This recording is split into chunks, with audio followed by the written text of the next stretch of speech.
Okay, today I have two incredibly important ways to deal with your fly rod. The first one is this is a super common problem. You've been fishing, maybe you dropped it in the water, maybe there was a dust. For whatever reason, your rod is stuck. And you can have two people pulling against it. I've done this process where you have the two pieces here and you put it behind your back and then you just bend over and your hands are close together so it pulls kind of straight. The scariest part is when you're just pulling. Often when you're pulling, you're going to bend a little bit and you can break your rod that way, or you pull and then you slam into something over here and there goes the tip of your rod. So it's a common problem. You don't want to twist these things a whole lot. The one thing you really don't want to do is to grab onto the guides and use those for leverage, okay? Because those will bend, they will break off. So a trick I picked up just like maybe a year ago was just like absolutely brilliant.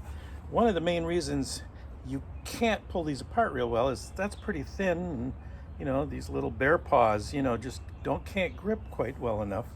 And I think I saw it, Kelly Gallup I think was the one that I saw this on, but he said he picked it up from somebody else. Basically just take some tape. If you got duct tape, or in this case blue tape is probably even better, and basically make a donut. And here's where my break is, right here, and I'm just going to stick this right there. I'm going to stick it on there real well, and then I'm going to take this one, make another donut, and stick it on this side. And what this does is this gives you something to actually hold on to, and then when you pull, the thing will come right out. And then if it's the blue tape, he was using duct tape, which I imagine there's a lot of goop on your rod. The blue tape is meant not to have too much goop, so that's a good thing. The other thing you can use is, if you happen to have it around or you're at home, is I know in our kitchen we've got these like little rubber things that we use to help unscrew the tops of pots and pans, and those would probably help, or any kind of like rubber or something like that that helps you grip. So that's my number one tip. Okay, having two people, trying to pull straight, you're always going to kind of pull on an angle, and that's just a surefire way of breaking your rod. The other tip that I just recently found out about, and it makes so much sense, is when I have my rod, the first thing I do, I bet you 99% of the people do this, you take the bottom part of your rod, and then you line up your rod and you start putting it together, right? And as you get up towards the top of your rod,